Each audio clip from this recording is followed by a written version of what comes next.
Alright, and we're live. It's meantime. We're just taking some time to talk about me, my ideas and stuff.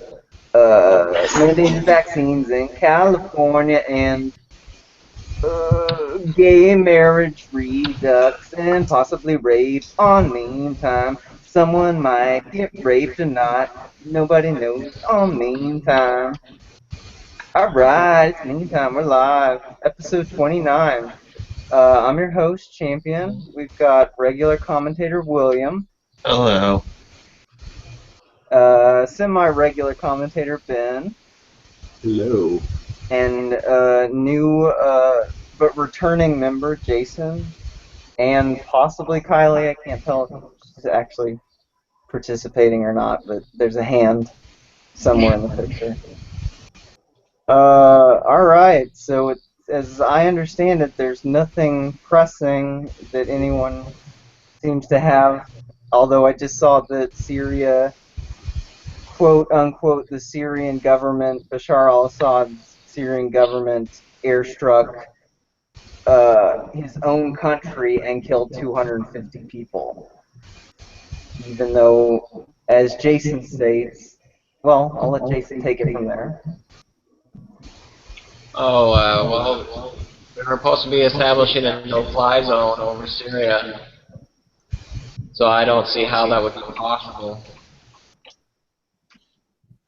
Isn't that echo distracting? Does someone have an echo? Yeah, it is distracting. Jason, I think it's on you. Is the sound coming out of your speakers? Yeah. That's what's You causing might have that because it's picking up back on your mic. You can turn on noise cancellation or something.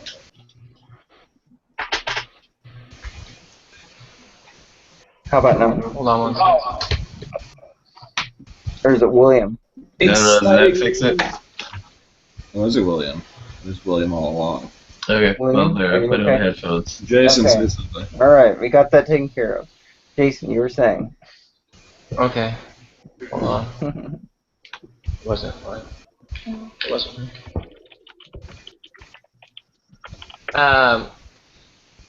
President Obama wanted to put a no-fly zone over Syria 2 weeks ago.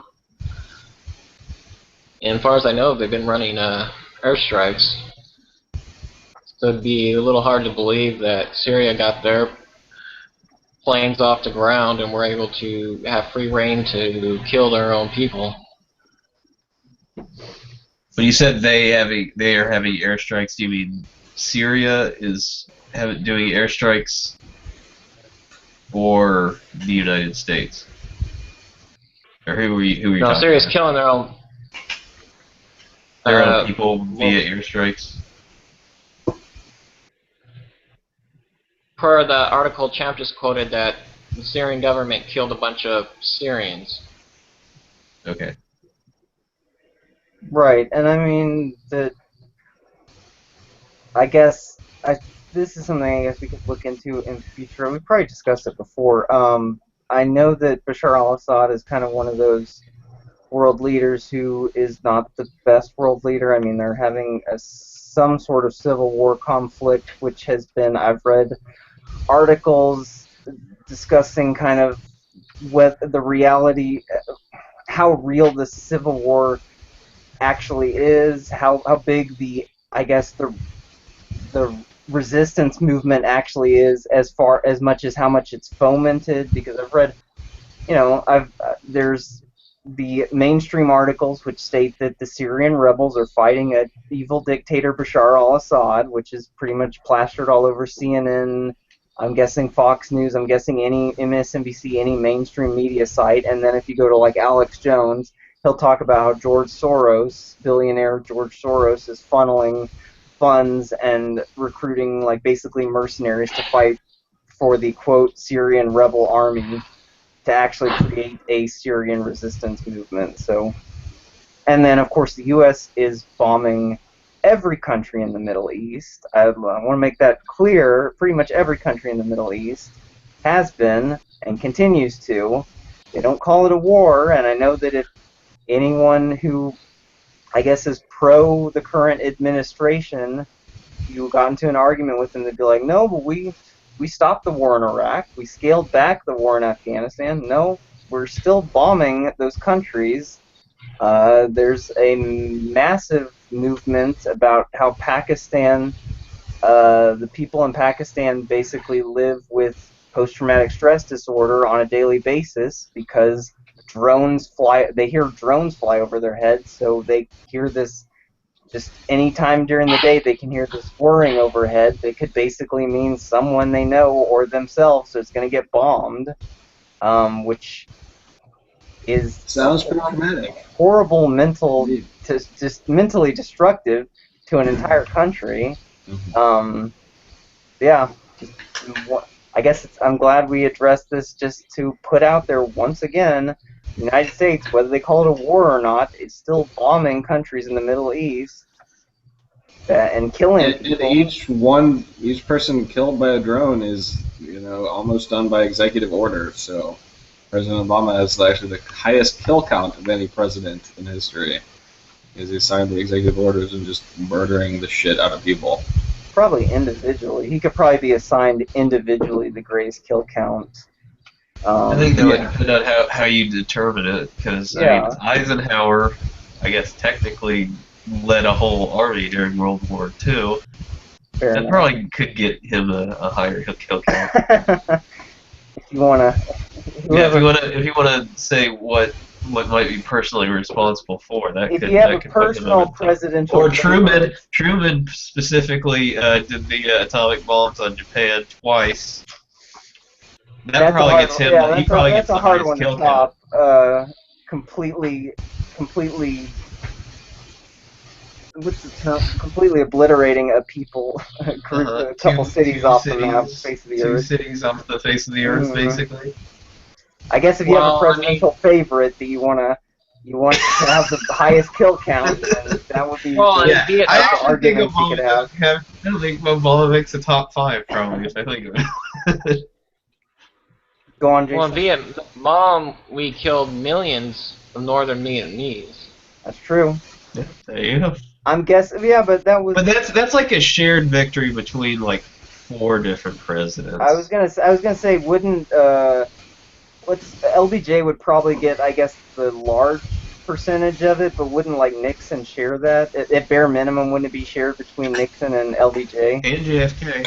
The point of my statistic was not whether they sent somebody to war, but just that they themselves have ordered the execution of someone through executive order. I know, but I think this is a much more entertaining topic. Yeah, I mean, Truman we were going to actually discuss this evening. Truman didn't get us into World War II. He just finished it. Well, what I was going to say, like JFK started, I guess technically was there at the beginning of the Vietnam War, but it didn't escalate until Henry Kissinger. Like once LBJ offed JFK and let Henry Kissinger take over, and he had the whatever massive bombing sweeps. Henry Kissinger gets a pretty large share of the deaths in Vietnam by himself. He wasn't even president. And Nixon, as I understand, sabotaged the Vietnam peace talks during LBJ's administration. So that's not getting us into a war. That's just being a traitor and keeping us in it. Yeah, but basically what we're learning here is that there's Vietnam. Yes, you're right, Jason. There were a tremendous amount of Vietnamese slaughtered, which is tragic. But if we're divvying it up against among presidents, then it's probably pretty hard to nail down a percentage there with Vietnam. Now, if you wanted to go with, to give Ben credit, if you wanted to go with which presidents picked out probably knew their victims by name.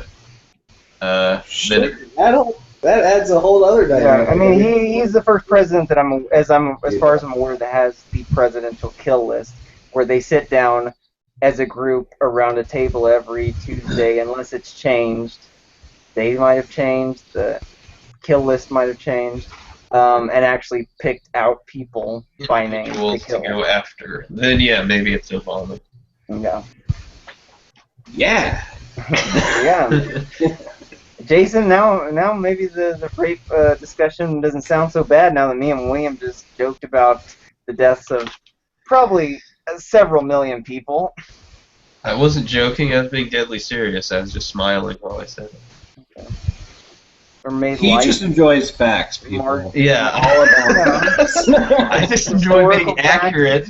I like Facts are always accuracy of what we are say always interesting. here. He doesn't enjoy the death and suffering of millions. He just likes facts. I want us to make sure that we're World being War II accurate facts. when we state stuff. Well, I mean, I think that's important. We didn't get a chance to address this either. Although I guess I'm going to go to it since William made me this discussion just made me think of it. The taking down of the Civil War statues and the taking down of the Civil War flag.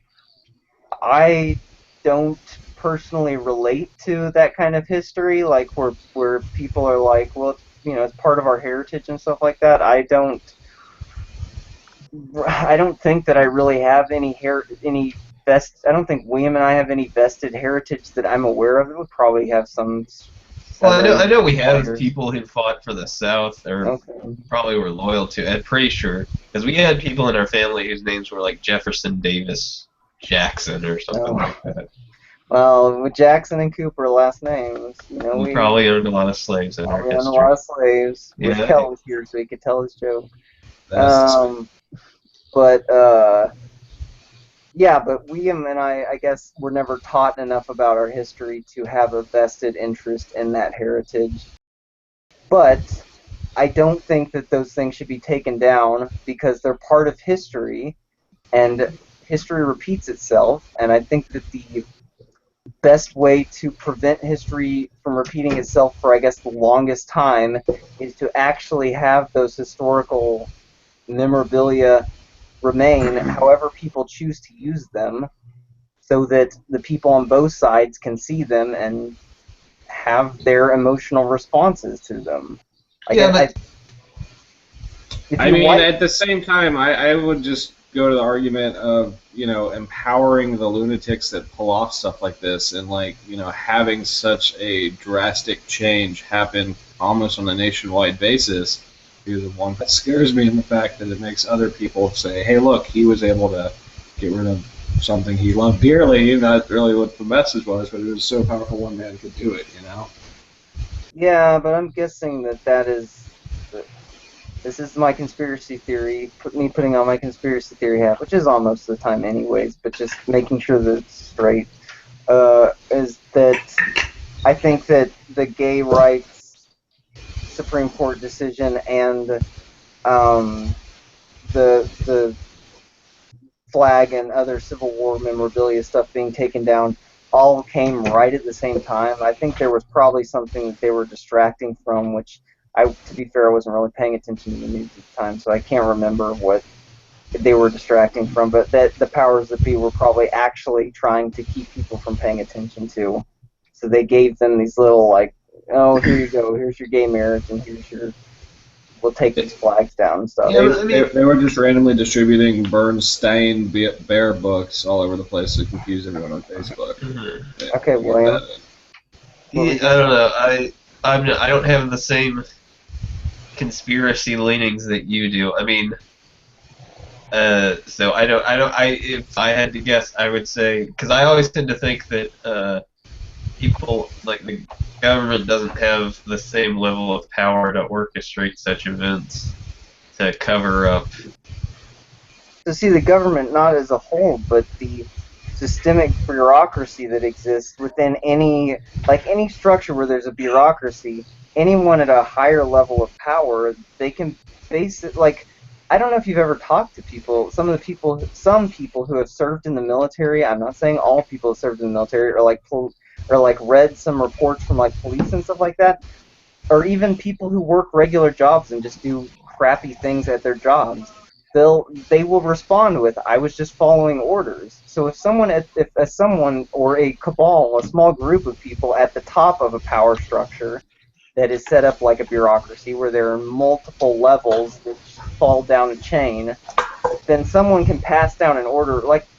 I think Abu Ghraib, that was part of Abu Ghraib, is they were following, to some degree, they were following orders, and to some degree there wasn't a correct oversight, but I think some of that, I think that basically the lower chief people got blamed for stuff that was systemic. And so if someone at the top of a chain, like a CEO or whatever, gives an order and passes it down to through multiple managers, multiple levels of hierarchy, then someone at some point is just going to be like, well, someone told me to do that, and not Right. even really think about what they're doing, and it might not even reflect on the grand scheme of things, unless you're the person that actually is putting a gun to someone's head and pulling the trigger. All right, but like in this particular instance, you're talking about the Supreme Court, the 9 justices of the Supreme Court being ordered to, or I guess 5 of them, I guess if you wanted to say, being ordered to finally make the decision on gay marriage, as well as orchestrating an event of a shooting of innocent black people at a church in order to spin the media's attention towards getting Confederate flags taken down. Well, Jason, There's a difference. There's a difference between doing something like that versus somebody you know, a military officer or something like that, pushing for enhanced interrogation in Abu Ghraib or something like that. I mean, Jason and I have actually discussed this to some degree when we were walking around the San Antonio Convention Center, and that, like, I don't know, the Supreme Court thing, I guess I would have to think about that more because I haven't put a whole lot of thought into that other than most of those people have been put in place by presidents, like the last one, John Roberts, who was kind of like doing the writing on some of the recent decisions, was put in place by George Bush. The Bush family has been in power in some capacity in the United States since like the 1950s. Like, that's a huge span of time for them to have to wield influence in the upper echelons of government. But as far as like the shooting, like Jason and I were discussing, like that is the easiest thing to do, is to continue the lone gunman basically a narrative that is so, like, I'm not saying every shooting is manufactured, but that there are so many where they try to spin this lone gunman narrative where the person is either, they commit this mass shooting a lot of times in a place where there aren't any guns and they can get away with it. There's no one around that has a concealed handgun license or something. They can get away with stopping the person. And then the person either gets killed, or like in the case of the kid that went to the Batman shooting, like he was put on the stand. There were videos of him put on the stand to actually serve his, to actually be tried by a jury, and he looked completely drugged up. Like it looked like he was completely incomprehensible. So I mean, where you have this lone gunman who's a patsy and can't speak for himself, like either goes to the grave with his side of the story or something to that extent, then people believe, just like you said, that it's crazy that there could be, that you could orchestrate this kind of type of scenario where a shooting occurs when it's always been a lone gunman. Yeah, very rarely do they actually survive the event. So I mean, Batman guy is kind of rare An that anomaly, but he get killed.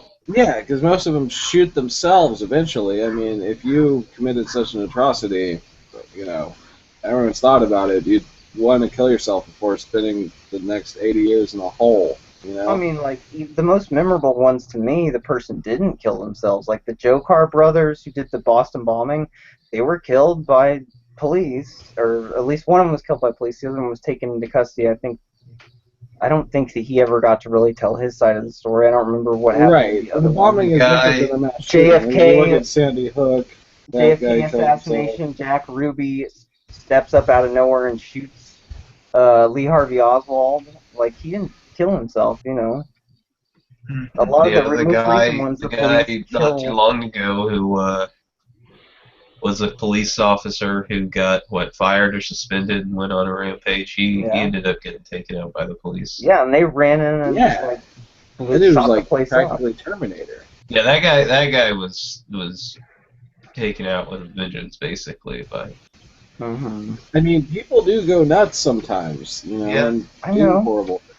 So, Yeah, I don't think I mean it's one of those things like I guess what I'm getting at it's not even that it's not possible. Like the stuff that you're saying is not possible.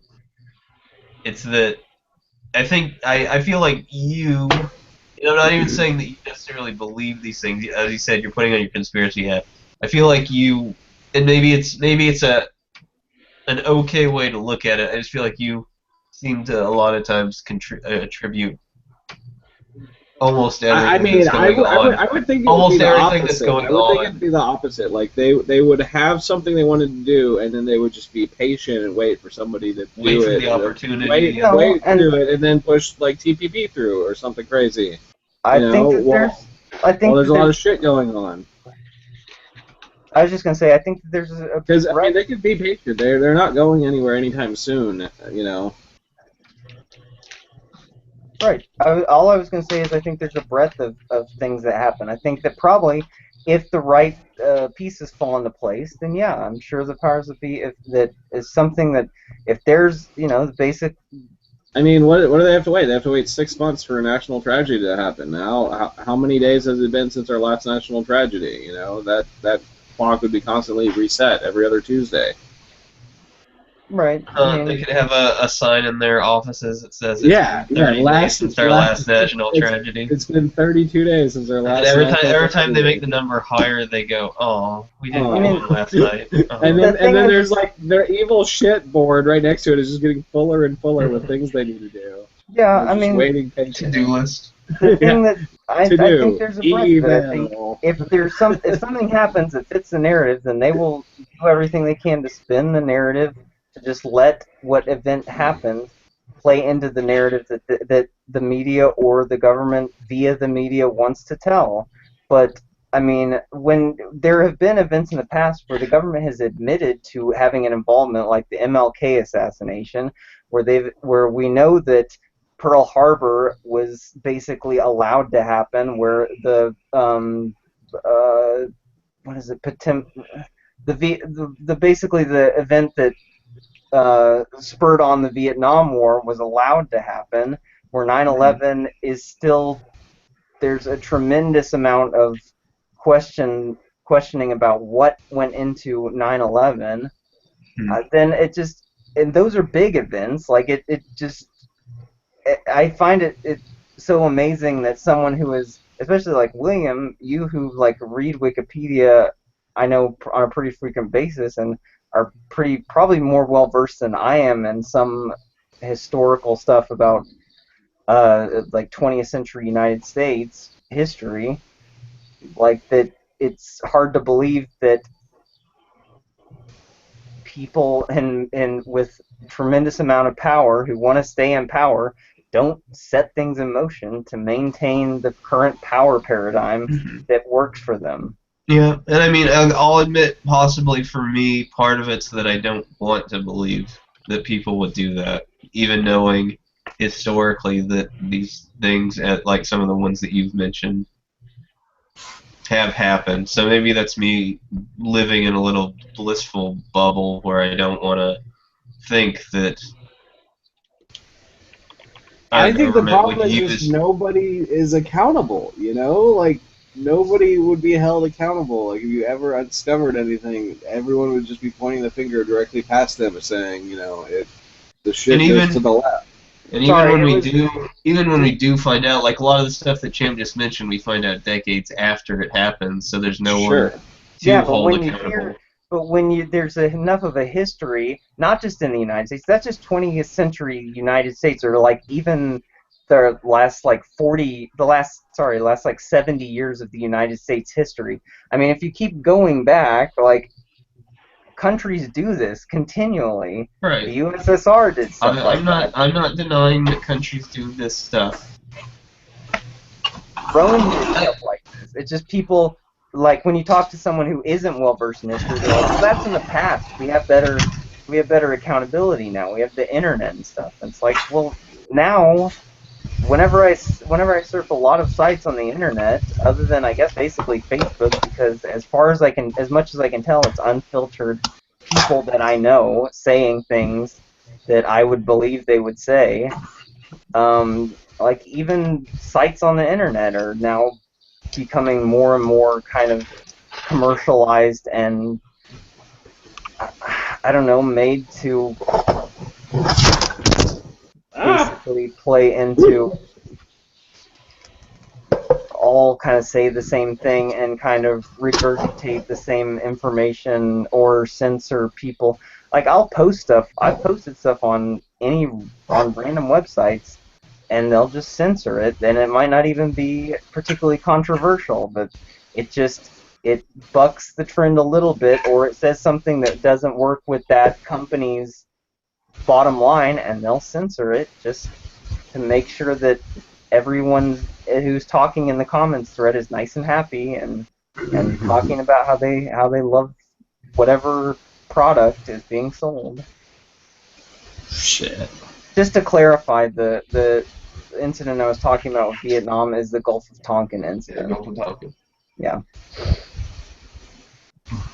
I just the way that you worded that people want to keep the people happy about the products they're selling made me think that you're just going to like Herbal Essences forums saying like JFK was taken out by the government. People are like, what does this have to do with shampoo? No, with the example that I know, I'm joking. I know the actual example that I was referring to when I mentioned that is just the most recent example I can think of is the card game that I really like or used to really like playing, Versus, which is just basically like a Magic card game.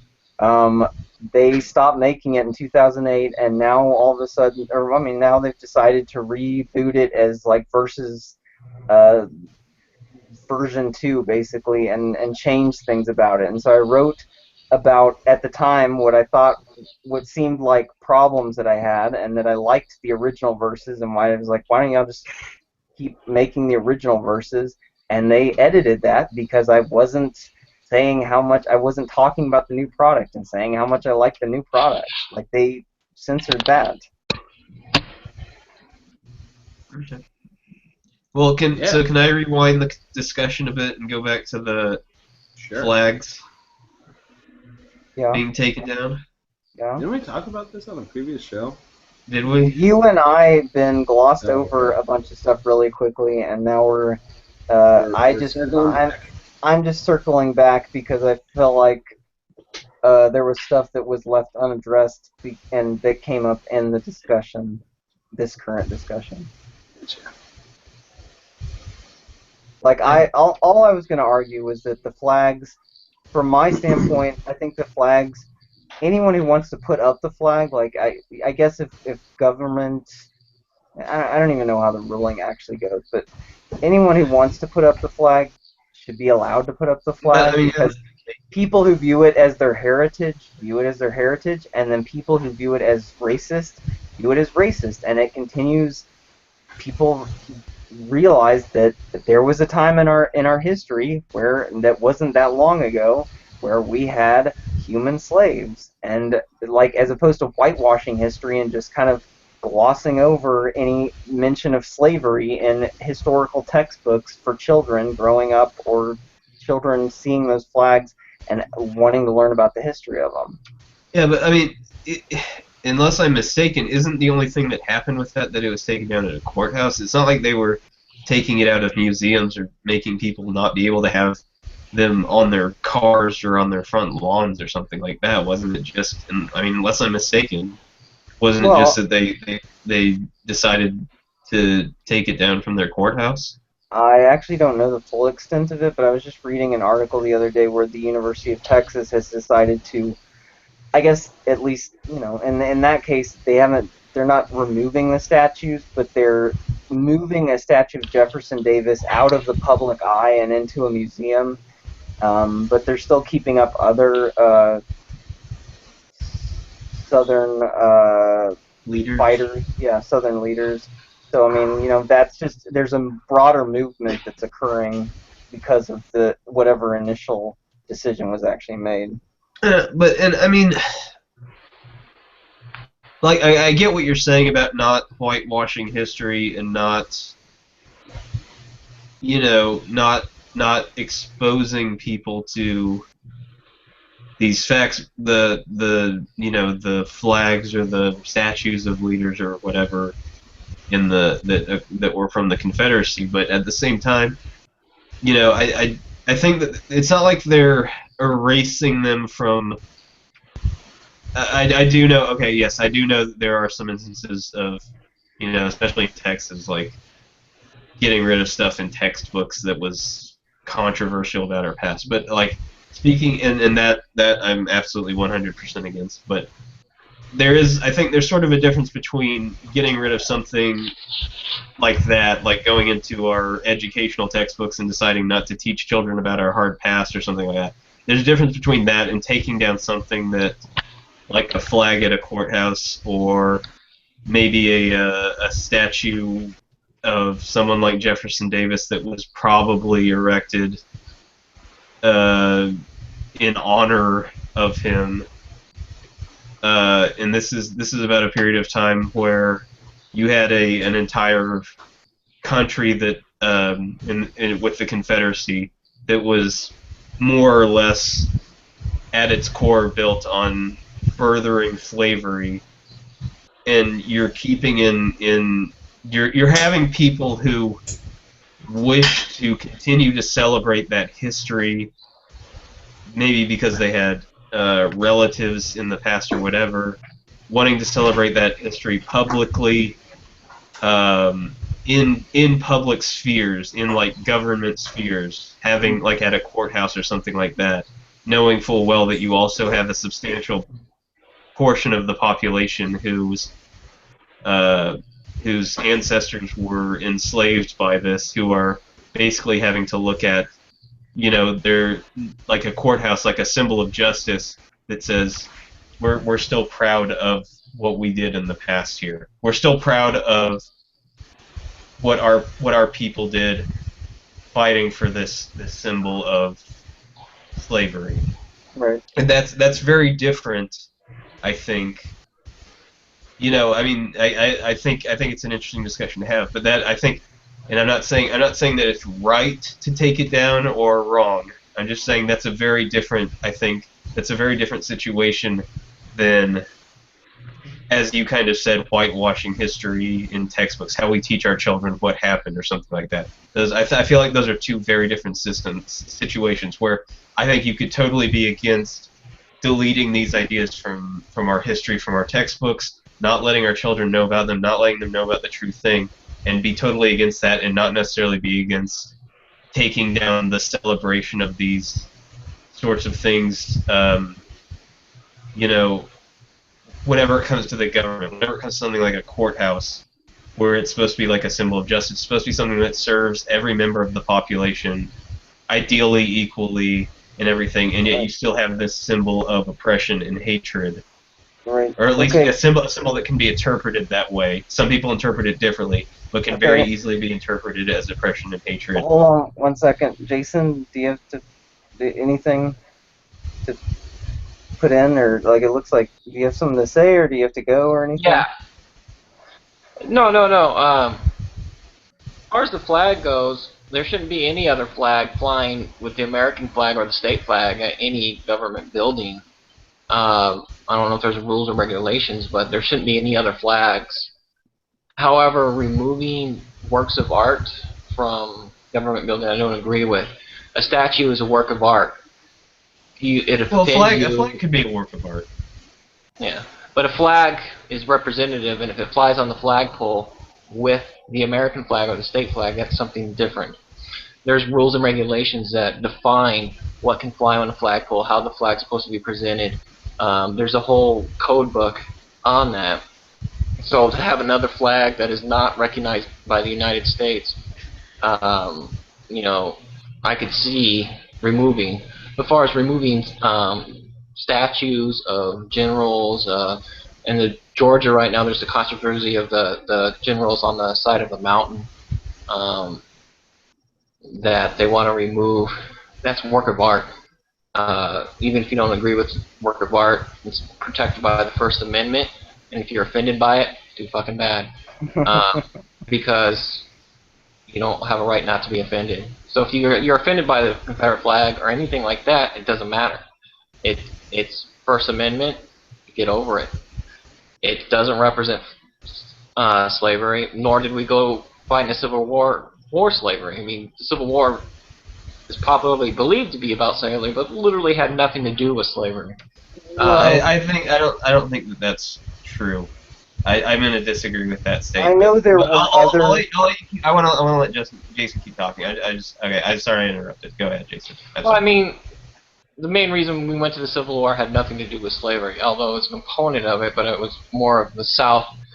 Literally every state in the South voted a certain way, and they still lost. That had to do with slavery, but it was really a lack of voice, so they decided to accede. But I don't agree with them removing any type of work of art. I can, with the flag flying at a Capitol building or any kind of state thing, flying with the American flag or the state flag, yeah, there's rules for that. So I don't think any flag should be flying with the American flag or the state flag. But as far as removing statues and works of art, I actually think that's a really. I wasn't even thinking about the actual logistics of it. I think that's a really good compromise as far as like, yeah, what is currently accepted and recognized as the United States of America and the social contract that we, I guess, currently. Hey guys, I've got an emergency come up. We gotta go. Okay. I'll do them next time. Bye. It was fun. That we, by and large, recognize, a vast majority accept as a social contract that is the United States, then yeah, then that United States and its states should be the current flags flying in a public facility, and that art could be delineated. I was just taking issue primarily with what were the headlines coming out that were, because I guess a big focus that I have, since I spend a lot of time reading, just consuming media, is the way that media is presented. And so when the media presented as Confederate flag banned, and like that's it's kind of it's like, oh, celebration, because and that's kind of how it's regurgitated by the people that I hear from, is like, oh, the Confederate flag's banned, you can't you can't have it anymore, that's it, it's banned. It's like that. I don't like that kind of idea of just banning something that is that something that is that emotionally weighted and carries that much stigma and or, I guess, historical value behind it. Yeah, but I mean, all right. So there's a lot of things that have been said that I want to respond to. But I mean, first of all, just that whenever they talk about like the banning of it, again, it's more that it was, at least as I understand it, it was banned from the courthouse. I think that there's a sort of social push that came about to voluntarily kind of start putting pressure on maybe people to not be celebrating this this symbol so publicly whenever it comes to their own personal possessions, like their car or what's on it. But it's not like there's a ban. It's not like in Germany where you cannot fly the Nazi symbol anywhere in any way, shape, or form. It's not like we have that going on. You're free to fly a Confederate flag. I think there's just been kind of a recent push to kind of pressure people that that's maybe not the most sensitive symbol to be, even if it's part of your heritage, that it is also a very egregious part of other people's heritage. And it's not a matter of the government saying you cannot fly this symbol. Right. I guess when I see what can happen and is what was the kind of the other thing I wanted to talk about, go back to gay marriage, which I don't know how much longer. I think we're already in it like an hour. So But I mean, at least talk about it briefly. What is happening after after gay marriage has been legalized on a national level is that when when the original baker, who was kind of, I think, one of the focal points, a baker that wouldn't bake a gay wedding cake, was kind of one of the focal points of the gay marriage media storm, actually in Oregon was cited a fine of $135,000 because he discriminated because of anti-discrimination laws. Like, that's where it starts. That's where I start to get concerned about other things like this, where it's like, if someone flies a flag, they get a fine or they get a ticket from a cop or something. Governments start passing, or California removes religious exemption from vaccines and doesn't allow parents to use religious exemption as a reason not to vaccinate their children in public or private schools. When I see other things happening in other arenas that parallel what could happen with a Confederate flag, then it starts to concern me in all arenas. Mm-hmm. No, I agree with you. If you think about it just like that, it's all a push for. Jason? I think, Jason, you cut out. Jason? Well... Okay. Well, until he comes back, I'll talk. Okay. Yeah, no, okay. I get that. I read the story, back when it happened with the baker, so I don't remember everything 100% clearly. I do not like that. I agree with you that I don't like that. There's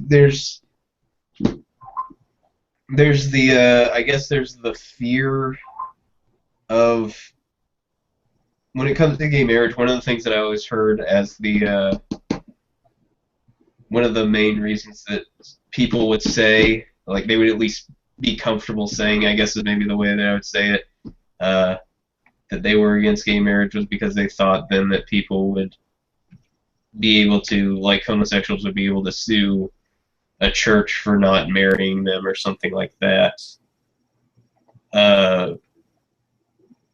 Which is kind of in line with what you're talking about, this idea of somebody not wanting to bake a cake for a gay couple. That's what it was, right? They didn't want to bake a cake for a gay marriage, so they got fined for it. And yeah, like, I'm against, like, while I think people should be allowed to get married even if they're gay, I am against sort of the idea of, like, well, I want to get married in a specific church by a specific priest, and if they don't want to do it, then I could sue them or something like that. And that's something that, to talk about. But I always tend to, the way that I tend to look at it is I think you have to pick, I'm trying to think of the way to say this. You have to pick the point at which you want to start fighting the battle. And if you're talking about something like, should gay marriage be legal, and part of your concern is gay people might start suing when they don't get their way, when they don't get to get married in the venue they want to, or something like that, and you decide that's a concern, so I'm gonna argue that gay marriage shouldn't be legal to begin with, I think you're picking your fight too early, if that makes sense. Well, you're trying to make something. You're trying to say, I'm afraid of any and all consequences that could come with something, so I'm just gonna totally deny it as a possibility, rather than saying, let's let this thing happen. Let's let gay marriage be legal, and then we'll start tackling the issues that could come from it being legal that we're not comfortable with. And so I think that's one of the where, like I'm against. I don't think that baker should have been fined, and I would, if somebody wanted to argue that with me, I would take the position that they shouldn't be forced to do it. But I'm also not going to backtrack and go, well, this stuff can happen. Let's not make gay marriage legal. And it's the same thing with the flags. Yeah, if they started banning people or fining people left and right for having a Confederate flag on their front lawn or something like that, then yeah, I'll take the position that we're starting to get into an egregious use of government power to totally, control what people can show and show pride in their heritage about and stuff like that. But that's a different battle, I think, than whether or not the government fully flies that flag in their courtyards or something like that, or whether the government has on its footsteps to their capital or something like that a statue of Jefferson Davis or Robert E. Lee or whatever. Sure. Does that make sense what I just said? Yeah, I mean that is the reason that. Yeah, I mean I absolutely understand the other side of it. That's the reason why my first. It's the reason I wanted to start something like this in the first place, is because I would rather. My first method for recourse is I would prefer to be discussion. Either just venting online or having an actual discussion with people, or in person or online, or like this where we have an actual kind of round table, various different viewpoints to some degree, even though there's still a lot of agreement in general, but some various viewpoints actually contributing multiple viewpoints. Because at this point, I don't, specifically in the arena of gay marriage, even though, for the record, even though I've probably said it before on the show, I don't agree with the way that gay marriage was handled. I don't think that gay people should be discriminated against in the public sphere. I don't think they should be discriminated against, period. But I don't think that marriage should be involved. I don't think that the government should be involved in marriage. I think if you remove marriage from being a government function or being attached to government in any capacity, then no one gets discriminated against, and I guess at least in the public sphere, and you handle the issue without the other entanglements that could potentially arise by allowing the government to have more power in that arena. So that's my stance on it, and that's why I want to be able to actually speak about it and have a venue where I can say stuff like this, and I can have other people, I can have you and other friends or whoever share other opposing or similar whatever viewpoints, because I don't think, at least in the case of gay marriage, it's an issue where it's like I need to take to the streets and start fighting gay marriage before any imaginable and tangible event could occur that is within the realm of possibility, whether I can imagine it or not. So I mean, yeah, until something happens where it's actually the government overstepping its boundary and using force to, I guess, convey either the majority will or the will of whoever is behind the scenes pushing it, then yeah, right now it's not an issue other than bringing it up for discussion. And well, you can go ahead and speak. I was just nodding. I was only going to add that the main reason I wanted to bring it up is because I've heard multiple people who are more, I guess, mainstream religious, like go to church, are very vocal in the church, very active in the church, have a concern that, and it doesn't seem outside the realm of possibility at all, that because churches have a tax exempt status, just like nonprofits do, that could be a function just like using public and private schools as a barrier, like using that as a barrier to entry for vaccinations. So they can get vaccinations on board, or your kid isn't allowed to go to school. Then if you want, as a church, if you want the government to grant you your 501c3 tax exempt status, then they can mandate that you have to allow you have to allow gay marriages to occur in your church. Mhm. So let me ask you a question for you personally, because you're saying that these were concerns of people that you know who are religious.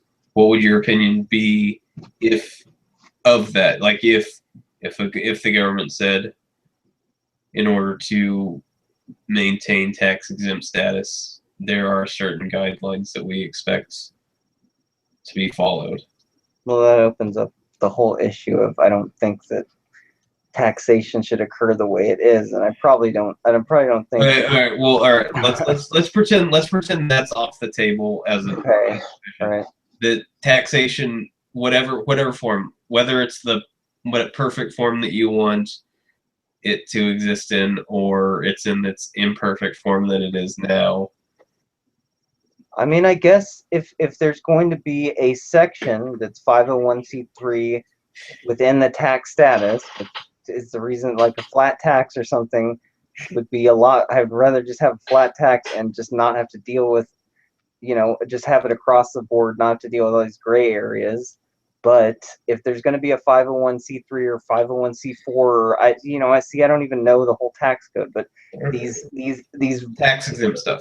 yeah, these tax exempt organizations that are like nonprofit or church or whatever, regardless of what their bent is, whether it's saving the animals or being a church, if they have a tax exempt status because they provide a good to the community, then the government shouldn't be allowed to mandate it. If they're gonna have a blanket status for groups that I assume provide good to the community is the reason that they get tax exempt status, or because of religious freedom, either way, then that should be the end of it. Well, but what if government mandates? But what if, I mean, couldn't you make the argument as a I'm kind of playing devil's advocate here. I don't really know. I'm figuring out where I'm standing while we're talking. So, but that if you're talking about these, because I don't know that much about tax code. So is that first of all? I guess let me ask this question just for my own understanding. Is that generally the notion for why these groups get tax exempt status, is that they are some sort of public good? I guess they provide some sort of public good. Is that how it works? Just pulling up the term 501c3, most common type of organization whereby a nonprofit organization is exempt from federal tax if its activities fall under following purposes: charitable, religious, educational, scientific, literary, testing for public safety, fostering amateur sports, and so on, whatever else Wikipedia says. So, it sounds like that's the gist of it. If you're doing some good, then you can get tax exempt. Yeah. Okay. But, couldn't you... Again, I'm more thinking out loud right here. I guess if you were running an organization that specifically kind of said, there's this group of society, speaking about homosexuals specifically here, who we kind of don't think are worthy of the same things that heterosexuals are, couldn't you say that kind of goes against being a public good, a public service? I would say that I would say that I know it's a difficult question. I guess it probably has to go back to reflecting what services, what is the actual output of what their organization is doing. Like, if that's all the organization is gay people are a detriment to society, and we're trying to make it known that gay people are a detriment to society and doing whatever we can to spread the message, then you would be hard pressed to argue that is providing a good to the world, obviously, providing benefit to anyone on an individual basis. But do you think that there's a level where, because obviously I'm not trying to simplify it like that churches go, gay people are bad and stuff like that, and that's not what I'm saying that they're doing. But obviously there's this notion, especially in Christian many Christian denominations that homosexuality is a sin, and therefore, gay marriage isn't something that we can necessarily support. If you have that notion, like obviously, like you're saying, if you just had that notion, yeah, they probably aren't a public good. Do you think that there's a level where if they do enough charity and they do enough good for the public that it balances that out to where they should get the tax exempt status? I mean, I guess they only, I'm not sure what you mean by balance out. Like, I guess balance out whatever. Well, okay, because like you were saying, as long as they're doing good. Like I mean, you were saying, basically, what it would come down to me is, does, especially any group where I guess there's a collecting of monies and a collecting of people to the point where they could potentially create a large impact, I guess, depending on the size of the actual organization. If that organization, I guess, is basically using force in some capacity, either by means of like basically extorting, basically destroying communities, or destroying people's living arrangements or something like that, using force in some capacity, then I don't think they have any justification to have any tax exempt status, and they're more than likely breaking the law in some capacity. Okay, so that's not what I'm talking about though. Like, I'm not talking about going that far with it, I guess.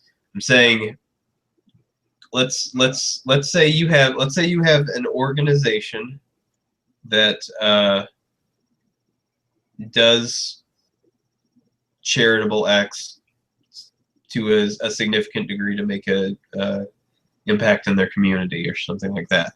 Okay, but let's say they are not doing anything physically to people, like you said, like with force. They're not doing anything like that, but they do have at their heart, there is a sort of belief that generally persists within most people in this organization, that there is a section of society that is bad and sinful, and we're not gonna, the things that we want to do in addition to our, I'm trying not to.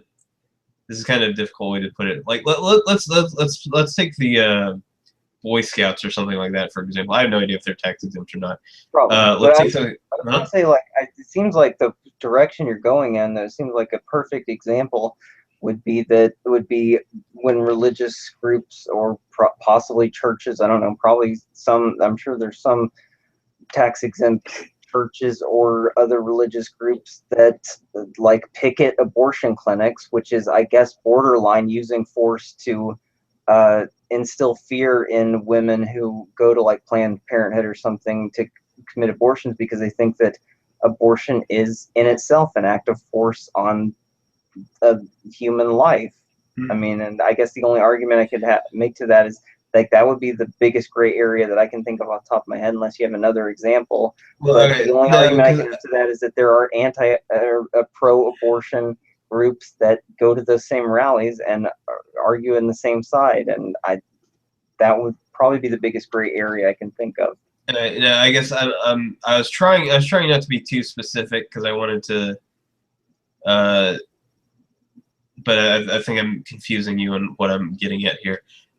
So, because you basically said, and correct me if I misunderstood you, you basically said you don't think that churches should get their tax exempt status revoked just because they don't want to do gay marriages, right? Yeah. Okay. So I guess what I'm getting at is, you have this tax exempt status that is kind of set up to be for like public good services. I'll use that as the way to describe it. A public good, sort of. To describe all the stuff that you talk about, like charity and stuff like that. If you have though this church does all this public good stuff, but it still says, like when it comes to marriage, there are people who don't just meet what we believe is the right form of love to have their marriage officially sanctioned by our organization or something like that. Like, is there a point where you could go, maybe you're getting into doing negative to the public as well, where like, I mean, couldn't you know, you're saying that they shouldn't get their public exemption status revoked, but the fact that we have this tax exempt status, we have to have some criteria for it. I mean, isn't it kind of fair if the public, let's say the public at large, is in favor of gay marriage? And I know that's not necessarily the case in America here, but let's pretend that it was, that we could also say, maybe you guys don't deserve this exemption because you're very much opposed to what we consider to be the good view to have towards homosexuality. I mean, not that I can think of. There's not an example that I can think of. You'd have to come up with one to like stump me, like an extenuating circumstance, because I just, like, you're delving into the area of the majority dictating what is right, and that is like that. But that gets very scary to me very fast when the majority gets to decide, okay, just because of your beliefs. Like, I mean, there's the you know, with tax statuses, there's the PACs, the political action committees, with the Supreme Court decision. So you know, unless you want to create other scenarios, which I probably would agree with better in an ideal world, in the current world that we live in, political action committees, I'm guessing, can probably have a lot more, I guess, hateful decisions, and they get some sort of like tax exemption, or can, you know, basically collect funds to fund a candidate outside of the individual donor constraints. Where did the cough come from? What? Where did the cough come from? One of my roommates is hanging out. Okay. Okay. No. Okay. So the point that I'm making, though, because you're saying, you know, it gets scary, like we're all of a sudden, like, the majority's saying, you know, you should be believing this. The point that I'm trying to make is, we're granting, by giving them a tax exempt status, you're granting them a huge benefit, right?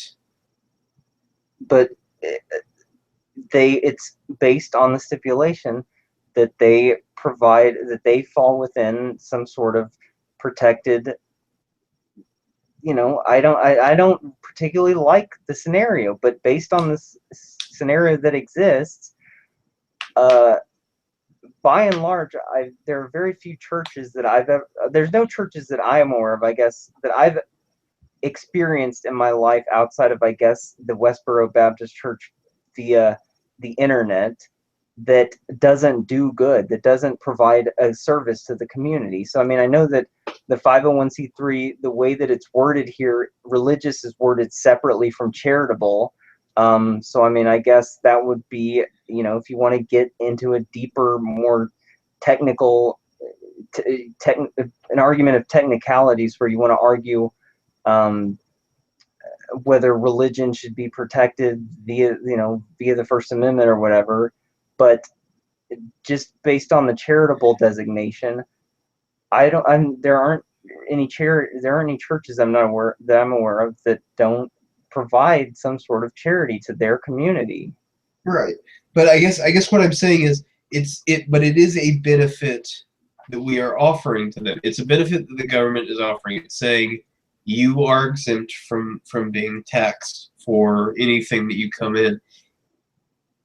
Bearing that in mind, that what we are talking about, we're not talking about punishing them, like taking away their tax exempt status. If you want to get fairer, is not punishing an organization. It's what it is it's not providing them a benefit, and those are very different things in my Kind mind. of, depending on the way that it's enacted. Because right now, what I'm reading, the way that 501c3 is worded, especially with the charitable designation, is so broad that there's no way that a group that organized as a nonprofit organization to help gay people specifically wouldn't fall under this status. They're singling out, or NAACP with African American, with Black people, or Hispanic, any group that singles out a minority, singles out a specific class. Like, you're singling out a class there. You're completely, potentially excluding other people. And if you provide a charitable service to gay people, by all means, they could have a homosexual hate group that is like, straight is not the way, and straight people are, the I don't know, the gay devil or whatever. And so, if they're providing a charity to the gay community, then they get the tax exempt status just like the church does. No one's being deprived of anything. But what? Hold on. So are you saying I didn't? Maybe I misunderstood. Maybe I misunderstood. Just my 2 cents. Were you saying just now that, like, if there was a gay charitable organization that had a group in it that was like, straight people are evil and stuff like that they should also get a tax exempt status? If they provide a charitable service, then why not? Okay, see, and this is where I'm getting. I guess this is where I'm getting into this, because that's ridiculous to think that we should be giving a benefit to a group that fosters hatred. It's not giving a benefit, though. Yeah, it is. It absolutely is. That's why I don't agree with the current tax system, is because as it stands, it's not giving a benefit. They fall within the definition. If they provide a charitable service, then there is a group, then there is a organizational status that allows them non-exempt status, not tax exempt status, because they provide a charitable service. And that is a benefit that is given to that group. To be a non-exempt, to be exempt from taxes is a benefit. And part of the understanding is that the benefit they provide to a community of people probably outweighs the tax exempt status. Just because you have a message of hate, that's just a message. You're not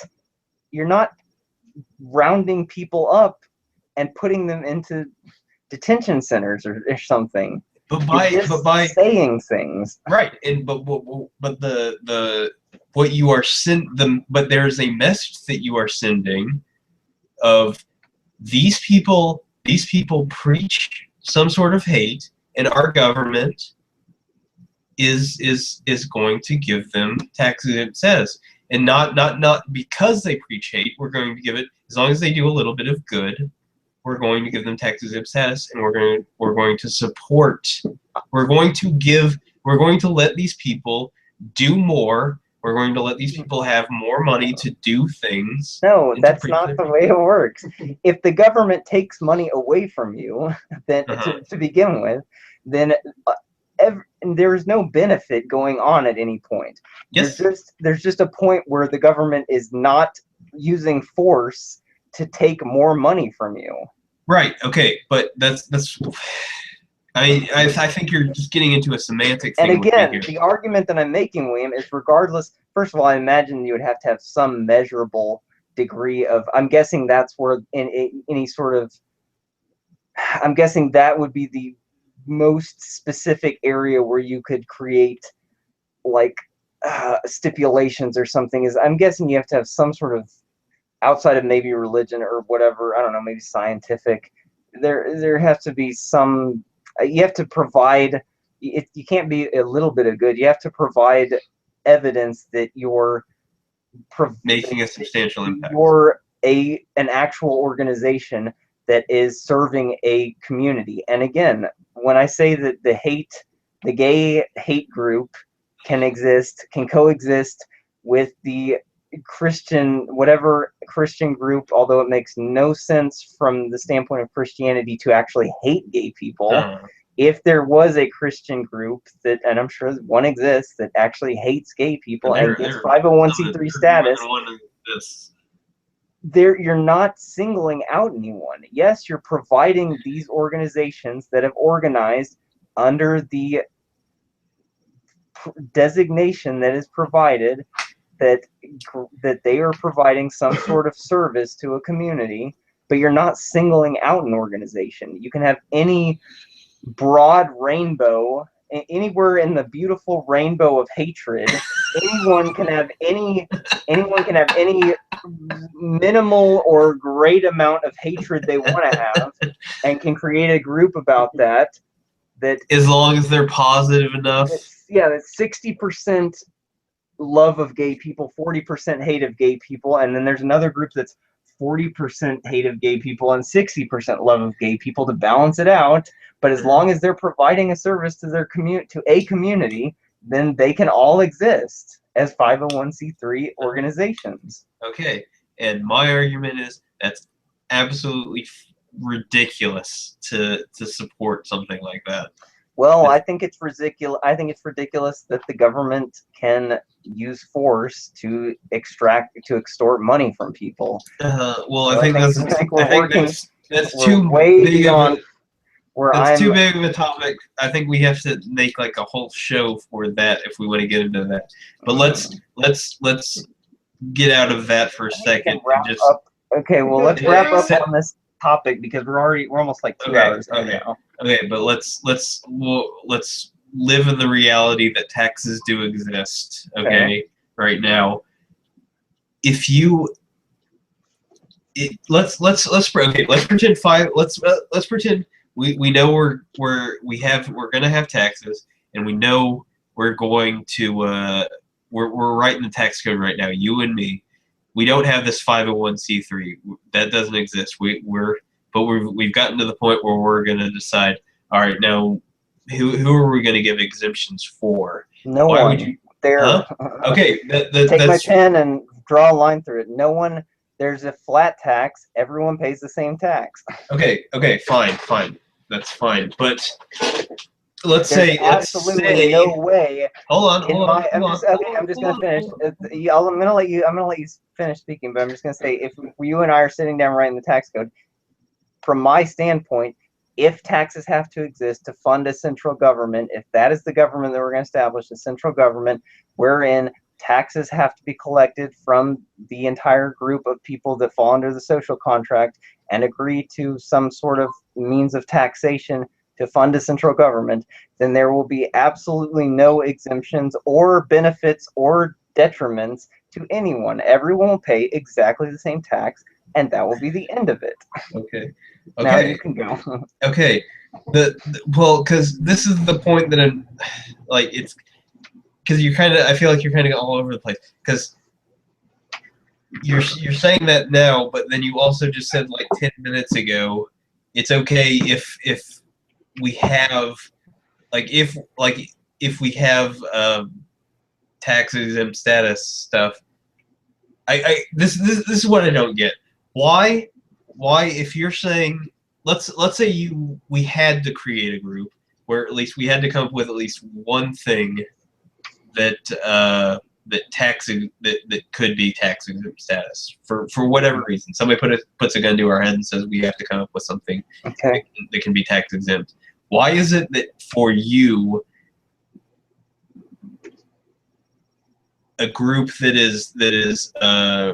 espouses hatred is okay to fit into that tax exempt status? That's not.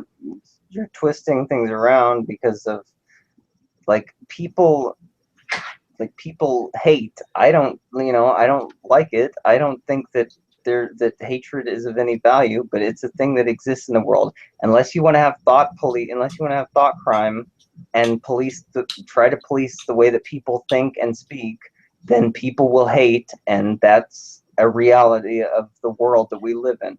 So I'm being consistent.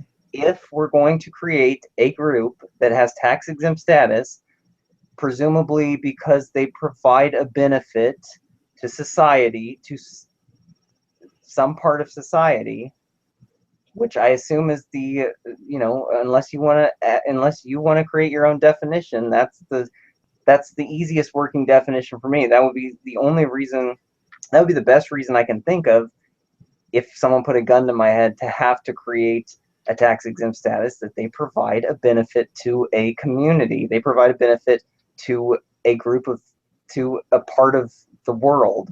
Uh-huh. And if that's going to exist, then if a group can show that they provide a benefit to a larger benefit to a community, that's the end of it. There's no other stipulations on it.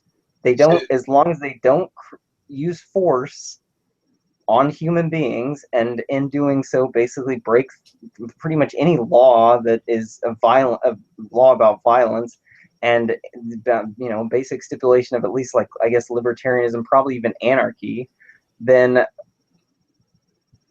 there's no stipulations. They provide a benefit. That's the end of it. They can say whatever they want to.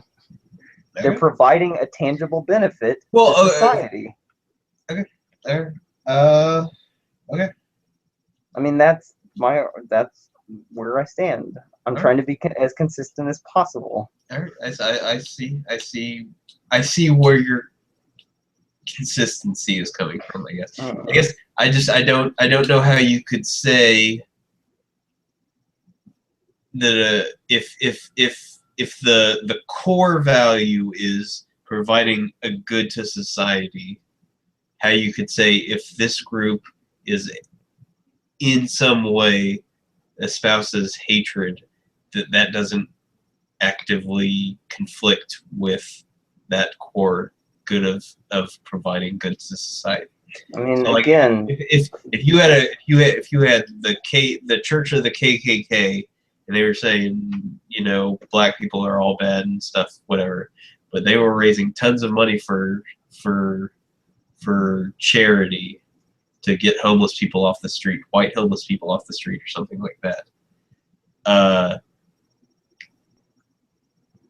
mean, it sounds like in your tax code they would be okay to get tax exempt status, right? Are they actively burning crosses in black people's yards? No. Okay. But they are actively holding rallies where they try to convince people that black people are the devil. Okay. I can almost guarantee you that right now in this world, there is probably a 501c3 group that is, if not black, that is some other race, designated race, that probably espouses hate towards white people. I can almost guarantee you that something like that exists. That's very possible. My point is, why? I guess my point is, why would you stop? Because regardless of the message, why would you stop people from creating tangible good in the world?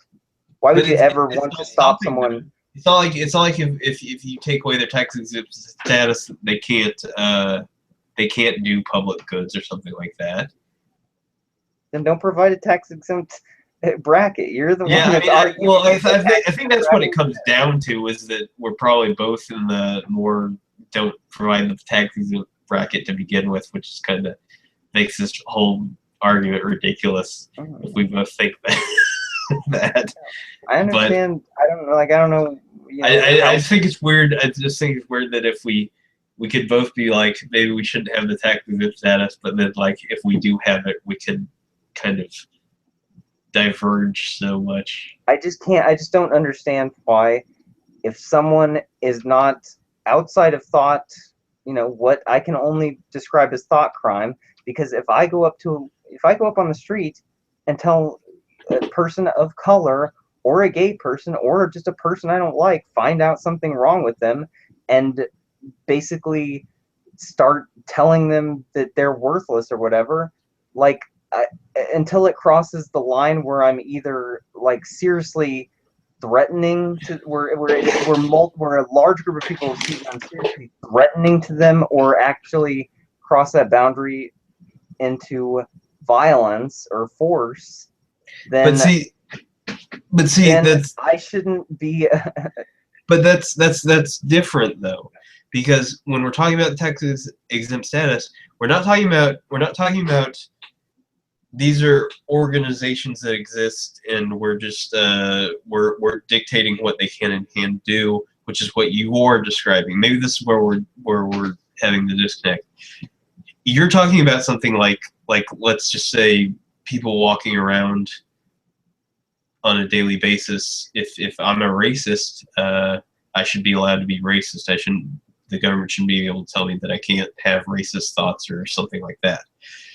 That's very different than the government giving me something that is a benefit. Like let's say giving me some sort of power, because again, that's what this tax exempt status is. Once if you have it in play, like yes, okay, maybe both of us are saying tax exempt maybe shouldn't exist, but if it does exist, it is giving a benefit to somebody. It is giving a benefit to a group, okay? And so it changes the dynamic from should, like, you being a racist before, let's say, not you champ, we're talking about some group, let's say, some person. There's a difference between, like, let's say a guy walking around. There's a difference between him being a racist and just being there and being allowed to exist and express his views. There's a difference between that and the government giving a person privilege of some sort, and then that person, as it turns out, is racist, and then everybody in society might go, why does that guy who has these feelings that we don't like given a privilege that we don't get? I mean, you're the one that was okay. That's a perfect. We can tie that right back into the argument before, where you were talking about how you wanted to implement. Sorry, hold on 1 second. My alarm's going off.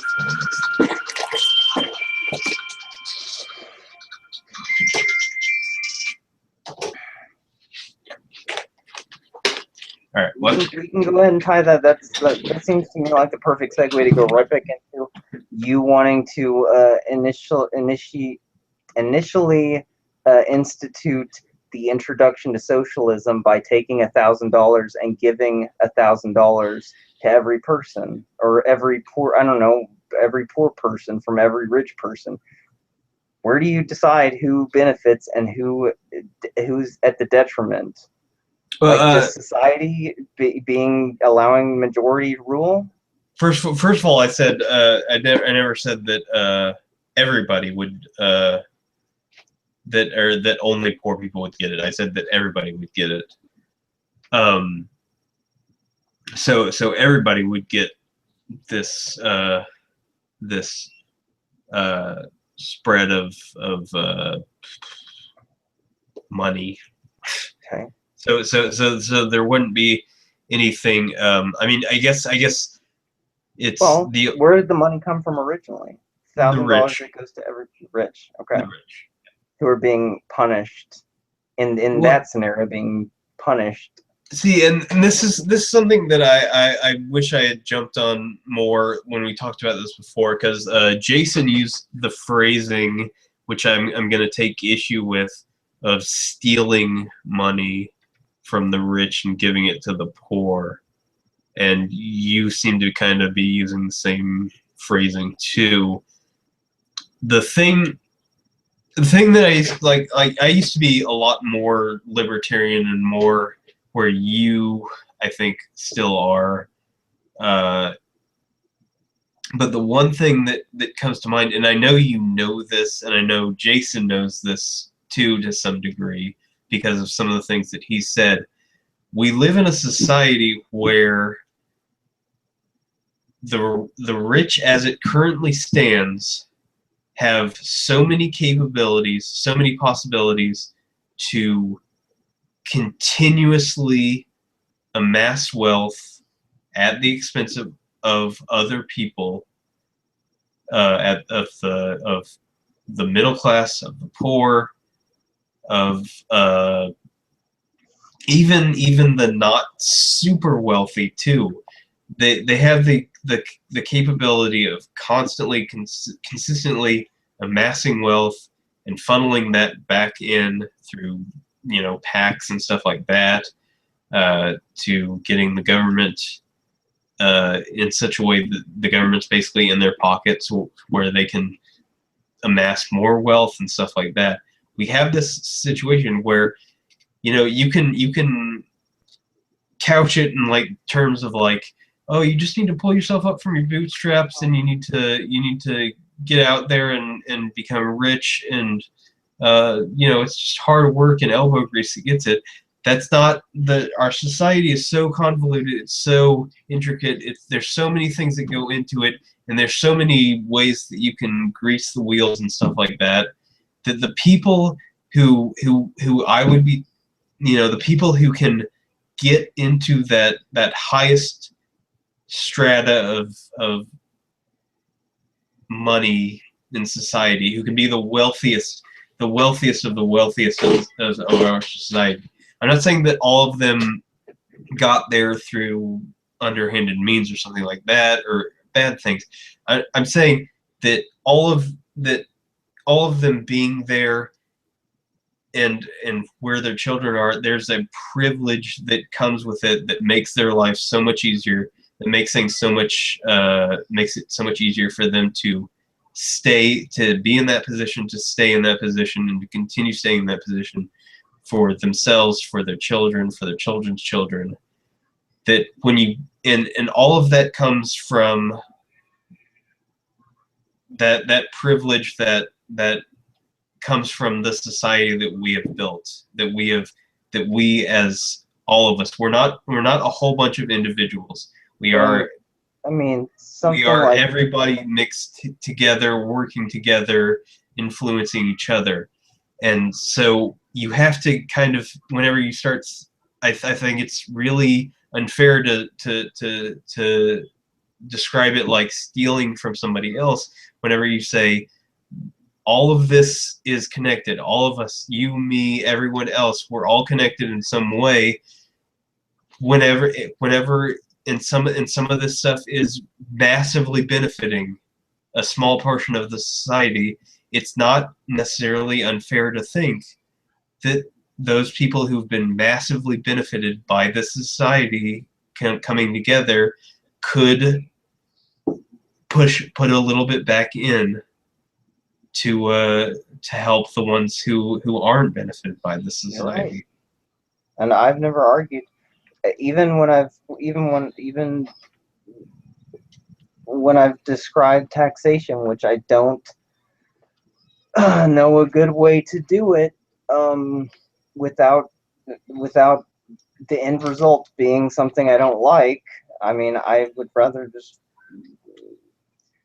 I don't know the best way to, still haven't figured out the best way to do it. But when I've described taxation, I describe a flat tax. That's not the most wealthy not putting in fact, the way things are written right now with all the tax loops, the most wealthy can avoid, by and large, the kind of tax burden that someone in the middle, like I guess will be the middle class if I could get a job like me, who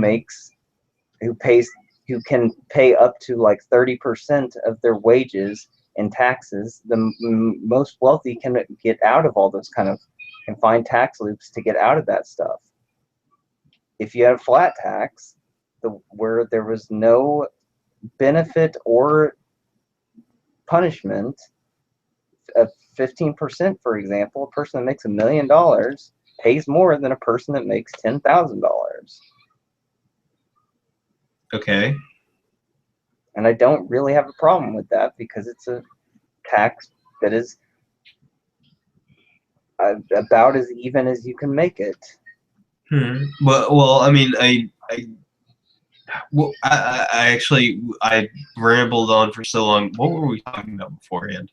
I mean, you were arguing to me about, like what it sounded what the gist of what you were going into, the gist that I got was that you're going into the way that you view society currently as, where there is a widening wealth inequality gap, and there are wealthy people who can game the system to maintain their wealth and continually increase their wealth, and you state that it's at the cost of middle to lower to poorer class, which it probably is in some extent, but those people don't, maybe, there are companies that are worse companies than other companies, and if that, you're right, that because of the, I guess, how far things have gone without anyone kind of putting a check on things, without the internet or some sort of balance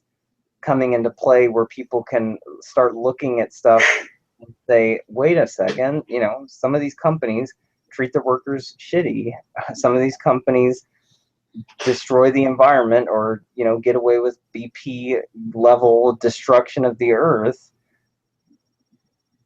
without some sort of equalizing force like the internet. Then it's easier to kind of put a facade over that. And so that is true to some extent, but any of those companies still rely, like, they don't function if their workers don't show up. Like, I mean, this is where, this is where I always have to ask, like, where do you, in any case where you're going to give the government power, where you're going to benefit one group, use the government as a means of force to benefit one group over another, where do you draw the line? Because unions, on the flip side of that, workers at Walmart, or the biggest corporation in the world, if the workers don't show up, then that company ceases to function. If people don't want to work there, that company ceases to function. So then you can bring in the government and do stuff like union busting, which I don't agree with.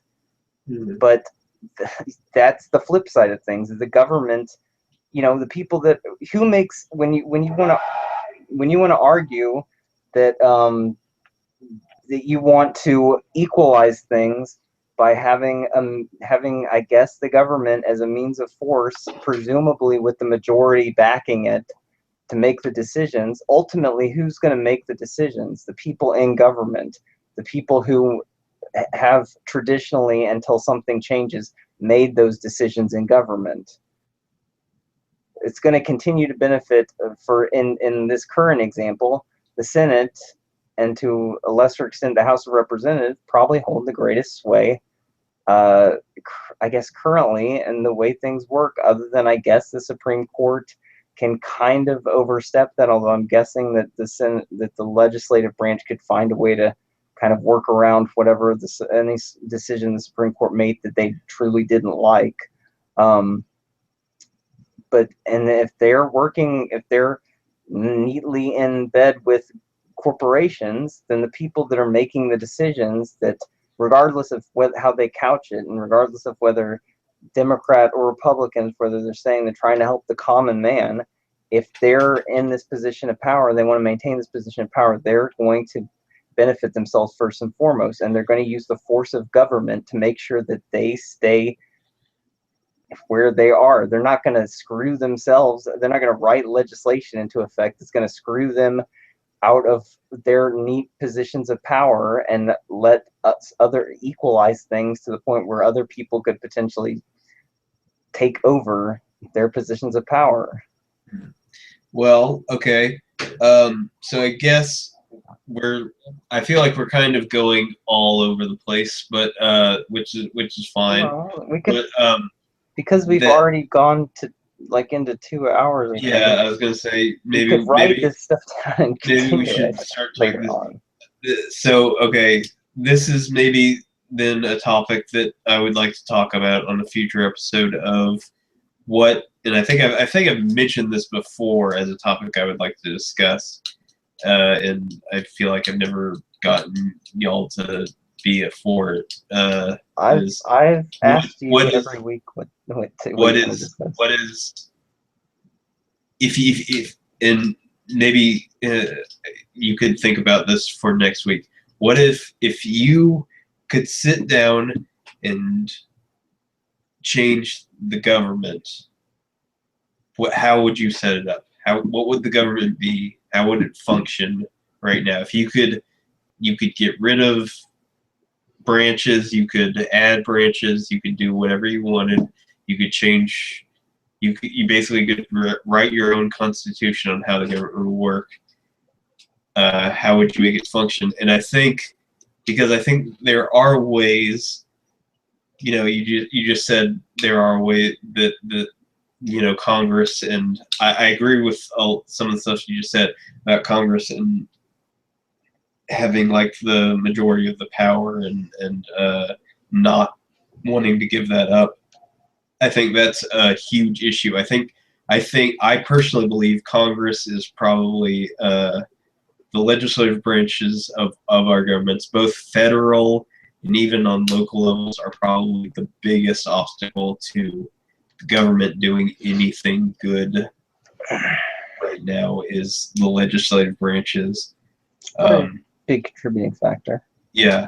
But okay, so how about we make next one topic that we talk about next week is what would be your government that you would want to have? How would it function? All right, just remind me. I'll Okay. probably forget in like 2 or 3 days. But Okay. yeah, But fine. that's a topic I would actually really like to discuss. All right, we can do that. All right, well, we're going to wrap things up for tonight since we've already gone way longer than I've been trying to ideally cut things down so that maybe someone will actually sit and watch through a whole episode. But this was meme time. They had meme time. They shared their meme time, but they forgot about the meme time.